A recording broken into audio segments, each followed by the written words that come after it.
a few positions that are a little bit heavier with the amount of new additions, and so it'll take us a little bit to do a thorough evaluation of those guys. You talk about 70 guys coming back. I'm wondering, like, does it feel more like your roster when guys have chosen to be here after a year with you? And how does that translate? How do you feel that when you're out there? Yeah, you definitely feel just a deeper bond, more comfortable, I'd say, just because you had a longer experience with them.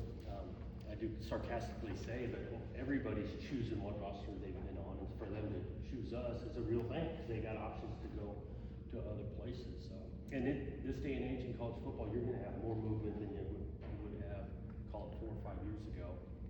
So it's an exciting time in regards to having, a good amount of guys back, but also diving into some pieces that we think are going to really help us with our depth and competition.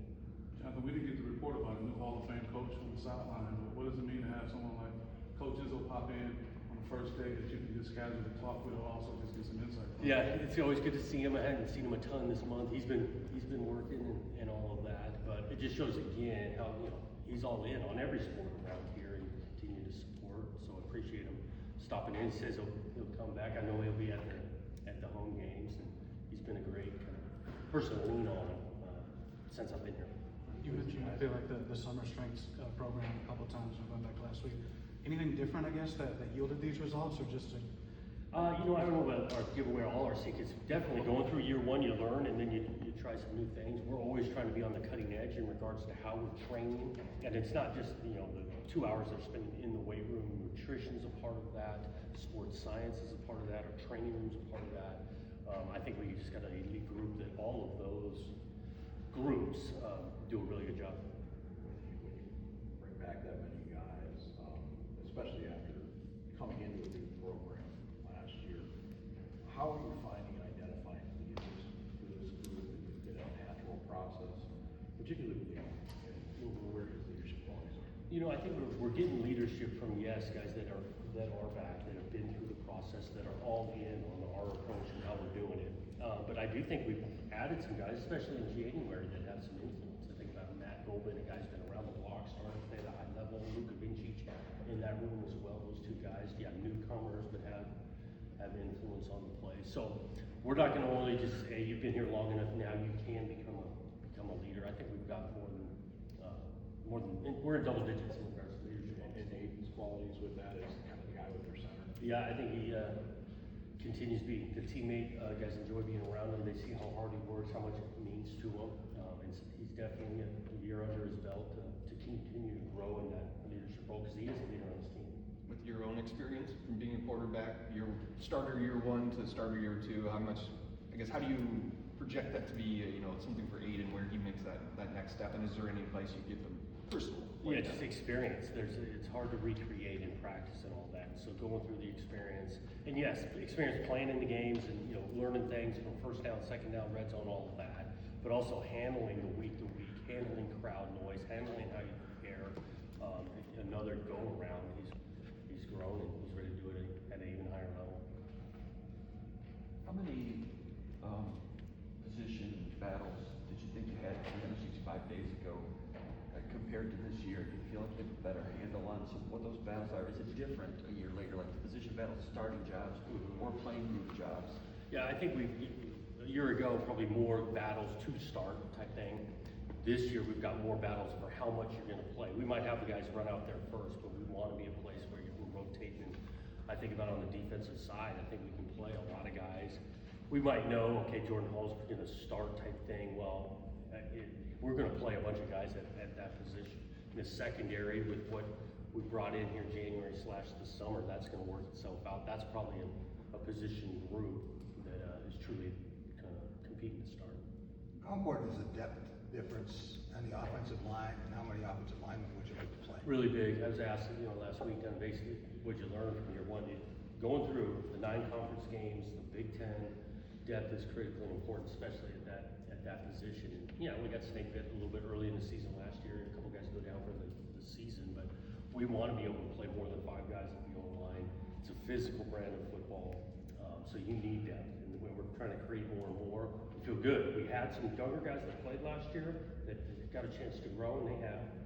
Add some additions in the portal that create more competition in that room, and then we do. We got some returning stars at the O-line that they gotta continue to take a step in their game, so we're hoping that shows up this fall, and we've got depth in the O-line. With those two guys that you mentioned with Phillips and Brocious, how did they come back? And another guy that's always intrigued me is Delton. He was a highly rated prospect.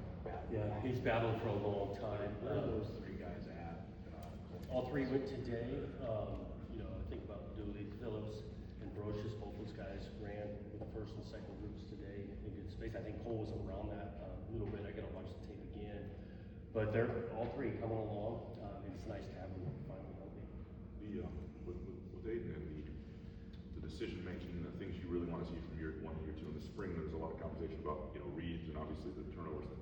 Where have you seen development even over the summer? Like, where is he in terms of where he needs to be and the difference between maybe a year ago? Can you tell you?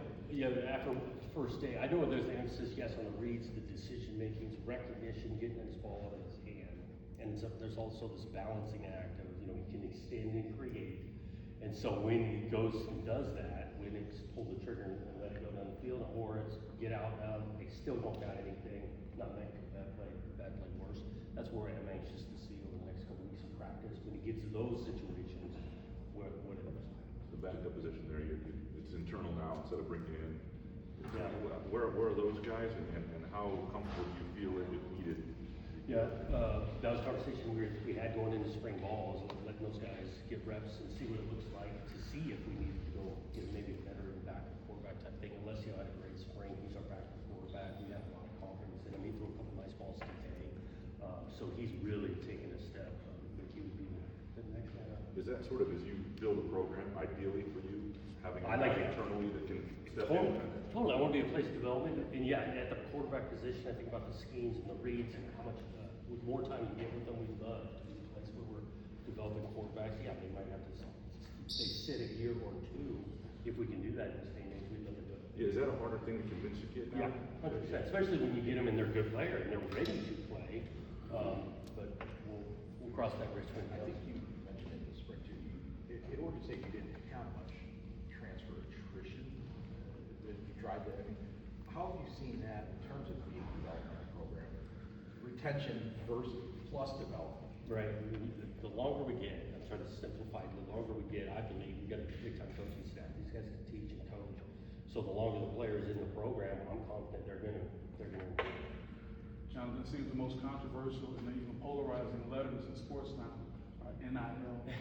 How is that impacting your conversation in the living room with parents and recruits, and how is that impacting your conversation in the locker room with players? You know, it's definitely a part of the conversation, and there's a lot of good things. In a lot of ways, these guys should be earning off their name, image, and likeness. Now, the ways which they've been doing that, maybe a little bit sketch in some areas and things. But back to the recruits, the conversation, we're gonna talk about it, and we're gonna be competitive in that space. At the same time, that's just a piece of the pie, as we're talking about the package of Michigan State, this place, this university, the town, coaches, the locker room, all of those things. There's more than just that one piece of the pie. Time for a couple more. Overall team health right now? I'd say solid, you know, knock on wood, haven't come across the season ending to that extent. We definitely are being, I call it smart with some guys into camp, and we'll ease them into it, but currently we feel pretty solid. What do you try to get done in day one, and what did you get done today? A heavy amount on the fundamentals in day one. You know, when we're just in a helmet, we're not doing a ton of team periods, so it's a heavy emphasis on fundamentals, your stance, your start, your footwork. Do a lot of formation recognition, especially on the defensive side, and just making calls and those kind of things. Is there anyone you looked at today and said, wow, I don't remember that guy last year, he's really come along? I thought Derek Simmons showed up today. I know it's day one, defensive lineman. I hate pointing out just one, but where he's taken his body since he's been here, he looked the part. He fit right in being in year one. Have you seen Nick Marsh continue to develop his game?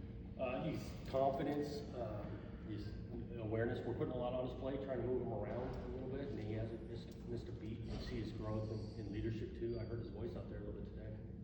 Thanks, Coach. Appreciate it. Thank you. Thank you, guys. Thanks, Coach.